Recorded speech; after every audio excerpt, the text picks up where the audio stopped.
Now that you have learned how to establish a territory and how to establish a niche, you are now ready to proceed to the third and final part of the research introduction, which is the move 3, that will also serve as the third paragraph of your research introduction. Okay, and this will be known as occupying a niche. So after you have established your niche, you have to occupy it.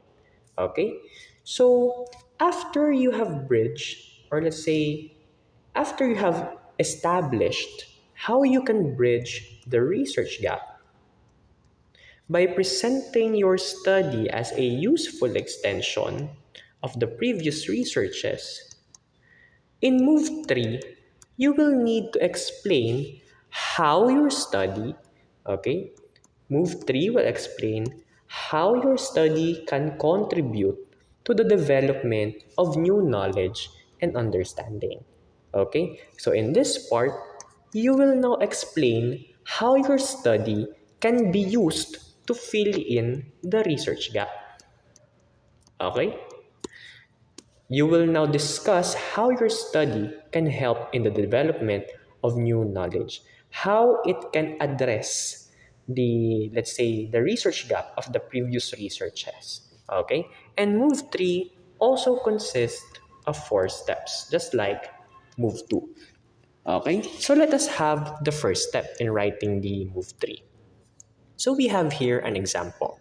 This study generally aims to eradicate black rot through the use of synergistic effect of kapok and oregano extracts that has a possibility for the enhanced effectiveness. Okay, so what can you say about our example here? Okay, so notice class this phrase. This study generally aims. So what can you infer from this phrase? Okay, so in the first step of move 3, you will have to state the general objective of your study. Okay?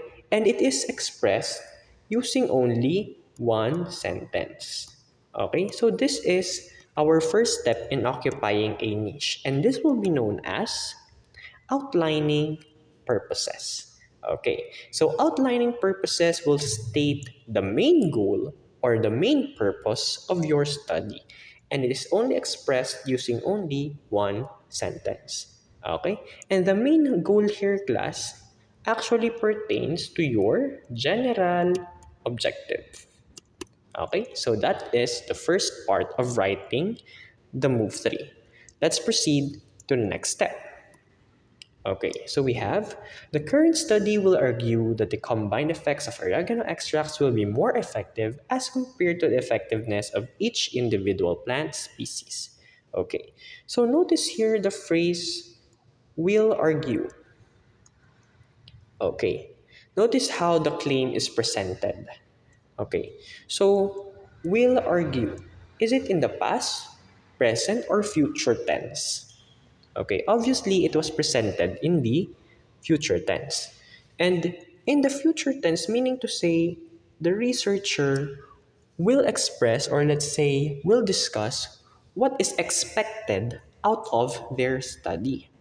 Okay, and the researcher here stated that they expect that the oregano and kapok seed extracts will be more effective compared to the effectiveness of each individual plant species. So, in this part, the researcher presented the expected results of the study. And the expected result here of the study will actually pertain to the general conclusion of the study. Okay, so the expected result is also known as the general conclusion of the study. So this part of move 3 will serve as the assumption of the end result of your study.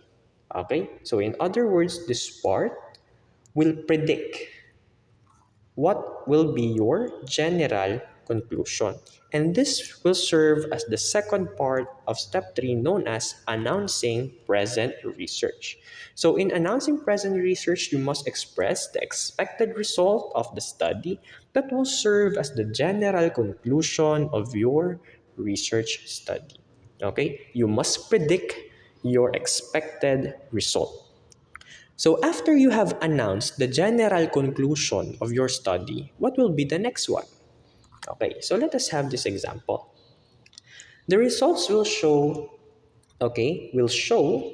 that as the concentration of the combined plant species increases, there will be also an increase in the zone of inhibition, okay, and the mortality rate of X campestris.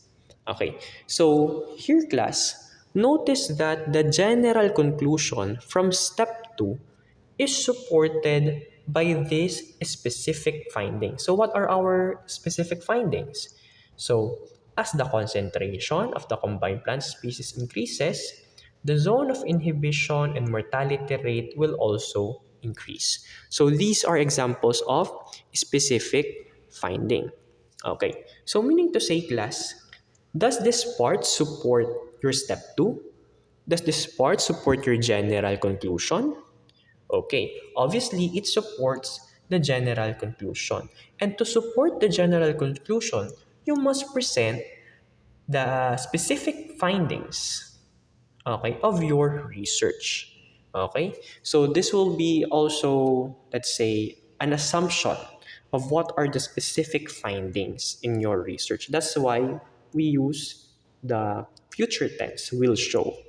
Okay, and presenting the specific findings of your current research will be known as announcing principal findings. Okay, so in this part, you must narrow down the major specific findings or result that will support the general conclusion.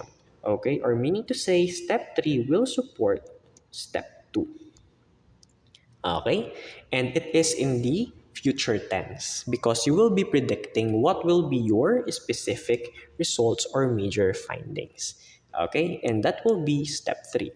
And now we will have the last part of writing the move 3 or the step 4 of the move 3.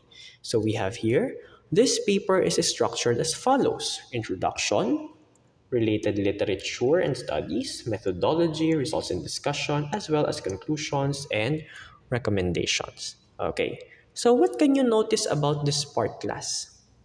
Okay, does this part reveal how your research paper or what is the flow of your research paper? Okay, so this part class, it actually reveals the organization or the structure of the parts of your research paper. Okay, so this will, let's say, outline what are the parts of your research paper. However, class, writing this part of the paper, or let's say this part of move 3, is considered to be optional. Okay, so you will only write this part depending on the suggestion of your research advisor or the panelist. Okay, so again, the step 4 of move 3 cites the structure of your research paper, and it is optional to write. And this will be known as indicating the structure of the research article. Okay, so indicating the structure of the research article will cite the division, organization, or structure of your research paper. So combining these 4 steps of move 3, it will look like this. Okay, it will form a single paragraph as well. So the first step is to outline the general objective of your study, known as outlining purposes.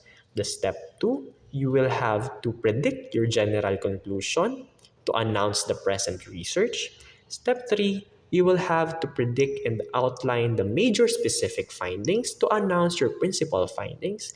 And then the step 4, which is an optional part of move 3, is to indicate the structure of your research article.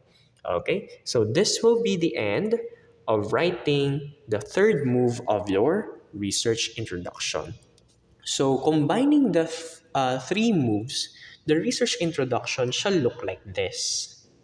Okay, it will look like this. So please take note, class, that we have 3 paragraphs. Okay, and these 3 paragraphs actually pertain to the 3 moves we discussed earlier. And note, class, that the research introduction shall not exceed 2 pages. Okay, so the research introduction shall only contain uh, let's say less than or equal to 2 pages. Okay? So it must be 1 to 2 pages only. Okay? Because if your research introduction exceed 2 pages, it will not be an introduction anymore. It will be known as the RRLS already. So that is our major guideline. Make sure that your research introduction only contain 1 to 2 pages. Okay, so that concludes our lesson for the research introduction. Okay, on how you can write the research introduction using the CARS model. So for our next lesson, we will now be dealing with the background of the study.